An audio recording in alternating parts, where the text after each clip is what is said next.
Hello friends, మీరు పండక్కి అప్పాలు చేసుకున్నారా? దసరా పండక్కి మేమైతే చేసుకున్నాం. ఈరోజు వచ్చేసి మమ్మీ గారెలు వేసిందనమాట. ముందు రోజు కారపూస ఇంకా చెకోడీలు వేసింది. ఈరోజు వచ్చేసి గారెలు వేసిందనమాట. మా అక్క చేస్తుంటే మమ్మీ కాల్చిందనమాట.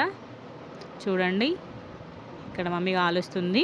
అంటే అన్నీ ఒకటే రోజు పెట్టుకుంటే అలసిపోతామని చెప్పేసి ఒక్కొక్క రోజు ఒక్కొక్కటి చేసినాం అన్నట్టు. అట్లా చేస్తే తొందర అయిపోతుంది, మళ్ళీ మనకు కూడా ఎక్కువ అలసట అనిపించదు కదా. సో అప్పాలు చేయడం అయిపోయింది, గారెలు చేసేసింది. తర్వాత మన గారెలో వేసినప్పుడు పప్పు ఉంటుంది కదా, బొబ్బరి పప్పు శనగపప్పు, వాటితోటి గారెలు వేస్తుంది అనమాట. ప్రతిసారి కూడా వాటిని కొంచెం బరకగా పట్టేసి మిక్సీలో మంచిగా గారెలు వేస్తుంది అన్నట్టు. మమ్మీ కారపూస వేసినప్పుడు పకోడీ, గారెలు వేసినప్పుడు ఇవి కంపల్సరీ వేస్తుంది అన్నట్టు. మేము వాటికంటే కూడా వీటిని ఎక్కువ ఇష్టంగా తింటాము. చిన్నప్పటి నుండి కూడా అంతే. పక్కా పప్పు ఎక్కువ నానబెట్టి గారెలు చేసిన ప్రతిసారి కూడా ఇట్లా ముద్ద గారెలు వేస్తుంది అన్నట్టు. ఇవి మేము ఎక్కువ ఇష్టంగా తింటామని ఇట్లా చేస్తుంది అన్నట్టు. మీ మమ్మీ వాళ్ళు కూడా ఇట్లనే చేస్తారా? చూడండి, రెడీ అయిపోయినాయి గారెలు. పచ్చడితోటి హ్యాపీగా ఎంజాయ్ చేసినాం అనమాట.